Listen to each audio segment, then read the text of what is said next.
Start. Rolling.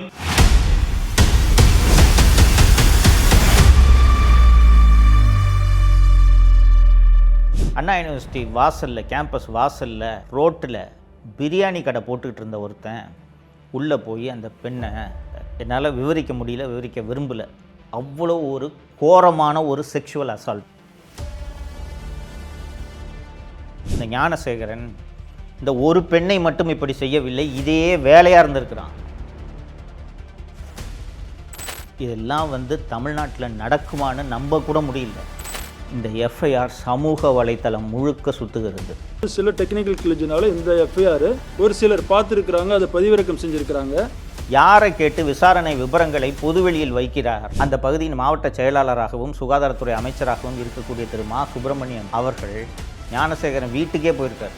யார் அந்த sir? அந்த எக்ஸ்பிரஸ் அவென்யூ மாலில் போராட்டம் நடத்துறவங்க அத்தனை பேரையும் சென்னை மாநகர காவல்துறை ஆணையர் அருணின் உத்தரவில் விரட்டி கைது செய்யப்பட்டார்கள்.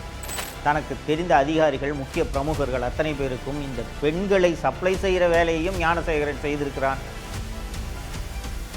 ஞானசேகரனோடு தொடர்பில் இருந்தவர் ஒரு ஐபிஎஸ் அதிகாரி. அந்த அதிகாரி தமிழக காவல்துறையில் இன்னும் வேலை பார்த்து கொண்டிருக்கிறார். அந்த விஷயம் வெளியில் வந்துடக்கூடாது என்பதற்காகத்தான் தமிழகத்தையே உலுக்கி போடுது இந்த சம்பவம். வணக்கம் தமிழ் பெருங்குடி மக்களே. தொடர்ந்து 2026 சட்டப்பேரவை தேர்தலை ஒட்டி திமுக என்ற தீய சக்தி ஏன் மீண்டும் ஆட்சிக்கு வந்துவிடக்கூடாது என்பதற்காக பல்வேறு விஷயங்களை உங்களுக்கு நான் நினைவுபடுத்தி கொண்டே இருக்கிறேன். அந்த உரையாடலின் தொடர்ச்சியாக இன்னைக்கு ரொம்ப ஒரு கோரமான சம்பவம். அந்த சம்பவத்தை தமிழக அரசு எப்படி கையாண்டது, தமிழக காவல்துறை எப்படி கையாண்டது அப்படின்ற விஷயத்தை பற்றி தான் நம்ம பார்க்க போகிறோம். மக்களே, உங்களுக்கு நினைவு இருக்கும், 23 டிசம்பர் 2024 சென்னை அண்ணா பல்கலைக்கழகத்தில் பொறியியல் படித்து கொண்டிருந்த ஒரு மாணவி.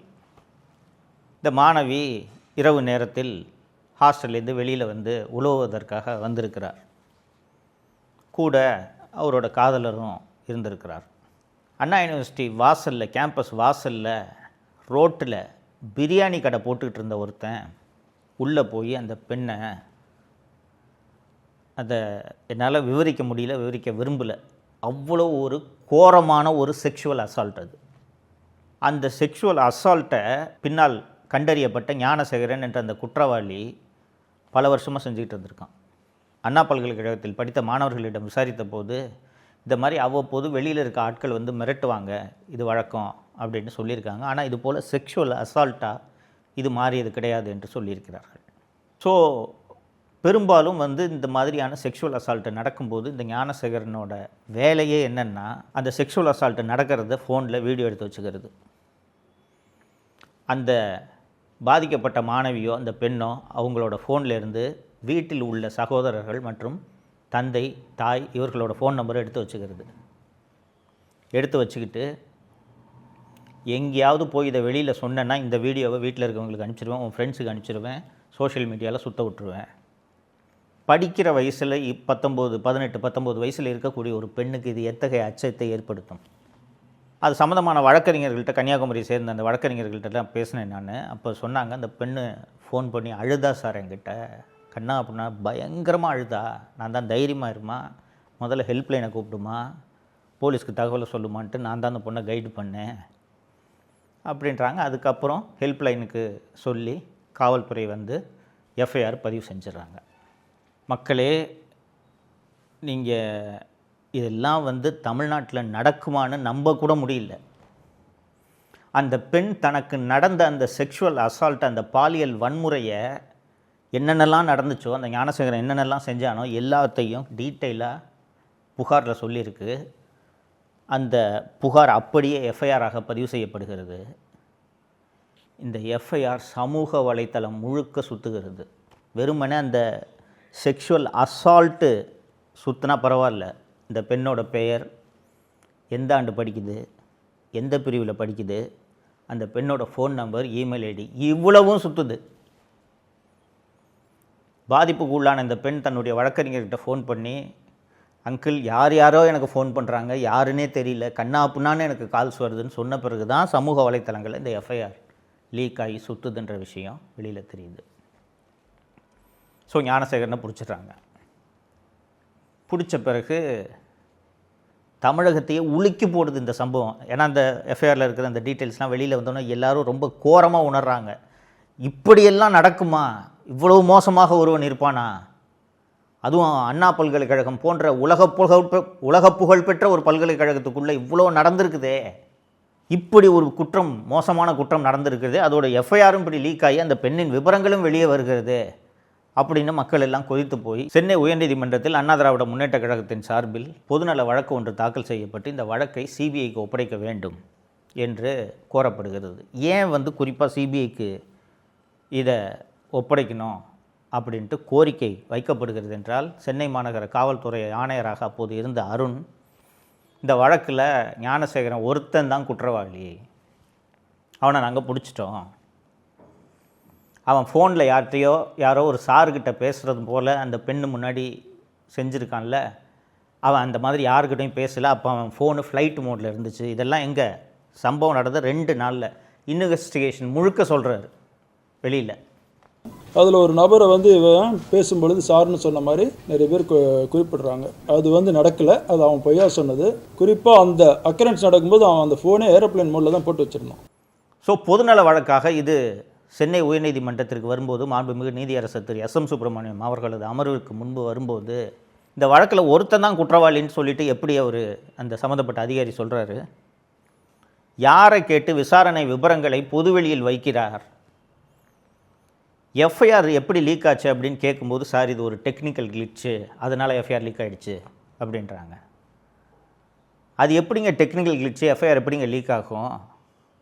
இந்த வழக்கை நான் சிபிஐ விசாரணைக்கு உத்தரவிட விரும்பவில்லை, மாறாக பெண்கள் அடங்கிய ஒரு சிறப்பு புலனாய்வு குழுவை நான் நியமிக்கிறேன் அப்படின்னு சென்னை உயர்நீதிமன்றம் ஒரு சிறப்பு புலனாய்வு குழுவை நியமிக்கிறது. சிறப்பு புலனாய்வு குழுன்னொன்னே அது இண்டிபெண்ட்டாக நேரடியாக நீதிமன்றத்துக்கிட்ட ரிப்போர்ட் பண்ணணுன்னு பொருள் இல்லை. எஸ்பி அந்தஸ்தில் இருக்கக்கூடிய ஒரு 3 அதிகாரிகள் தான் அதில் இருக்கிறார்கள்.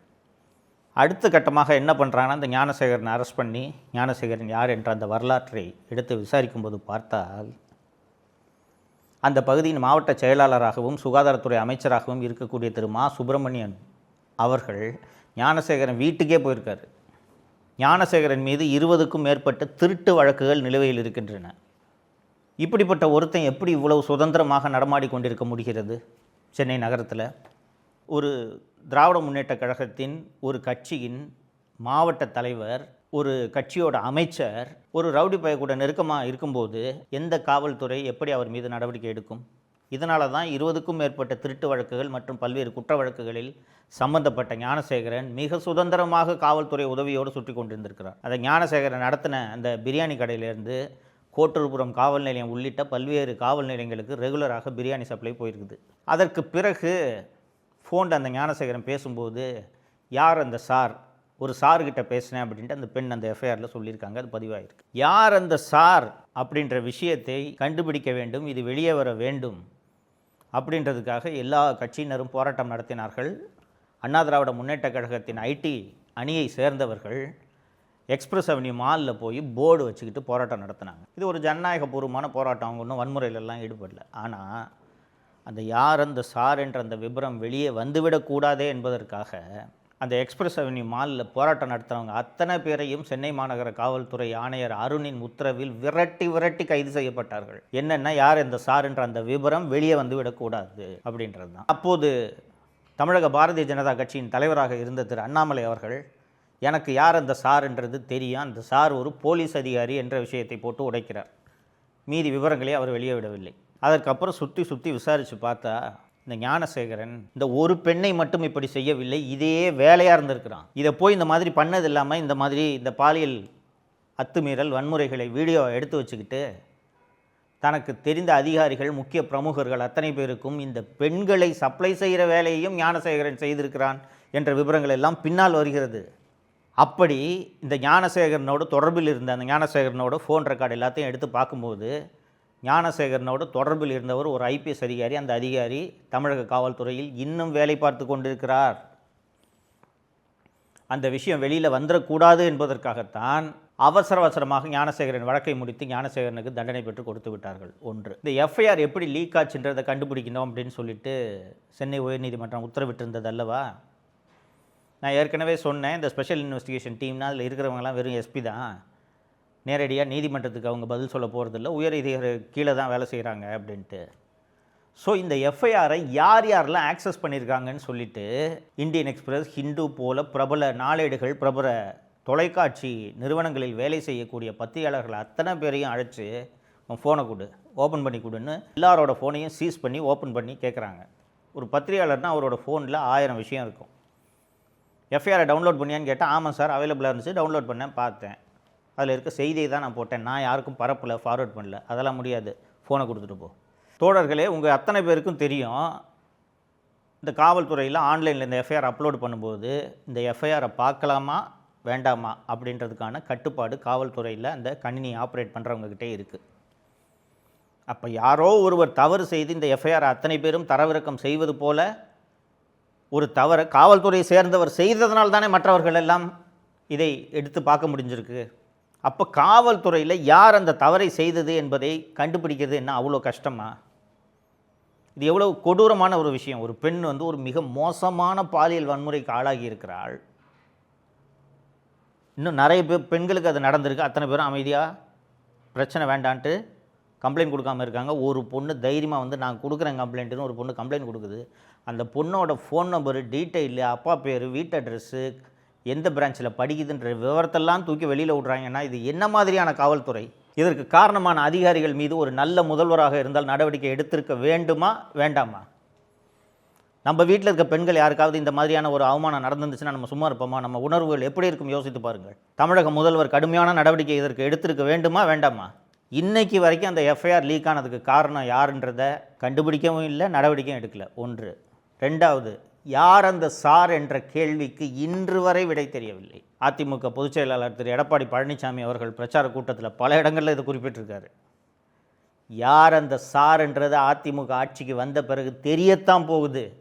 நான் விடமாட்டேன், இந்த விசாரணையை மூடி மறைக்க விடமாட்டேன் அப்படின்னு பல கூட்டங்களில் அவர் பேசியிருக்கிறார். தமிழக மக்களே, தமிழ் பெருங்குடி மக்களே, இது போன்ற ஒரு மோசமான நிகழ்வு, ஒரு மோசமான துயரச் சம்பவம், பெண்களுக்கு பாதுகாப்பற்ற ஒரு சூழல் என்றுமே நடைபெறக்கூடாது, எங்கும் நடைபெறக்கூடாது. இந்த அண்ணா பல்கலைக்கழக மாணவியோட விவகாரத்தை பற்றி ஒரு சம்பவமாக இருக்கட்டும் அப்படின்றதுக்காக தான் நான் அதை எடுத்து பேசினேன். இது போல் நூற்றுக்கணக்கான சம்பவங்களை என்னால் பட்டியலிட முடியும்.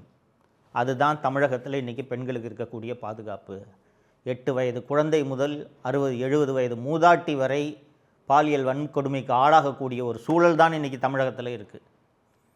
ஸோ இந்த அண்ணா பல்கலைக்கழக மாணவிக்கு என்ன நடந்தது என்ற இந்த விஷயத்தை நீங்கள் வாக்குச்சாவடிக்கு செல்லும்போது நினைவில் வைத்து கொண்டு வாக்களியுங்கள் என்பதைத்தான் உங்களுக்கு இந்த நேரத்தில் நான் கூற விரும்புகிறேன். மறந்து விடாதீர்கள், மீண்டும் திராவிட முன்னேற்றக் கழகம் ஆட்சிக்கு வந்தால் எந்த பெண்ணுக்கும் பாதுகாப்பில்லை. அந்த சார்கள் தான் காப்பாற்றப்படுவார்கள். பெண்களுக்கு பாதுகாப்பில்லை. ஆனால் அந்த பெண்களுக்கு ஆபத்தை ஏற்படுத்தக்கூடிய அந்த சார்கள் காப்பாற்றப்படுவார்கள் இந்த ஆட்சியில் என்பதை நீங்கள் மறந்துவிடக்கூடாது.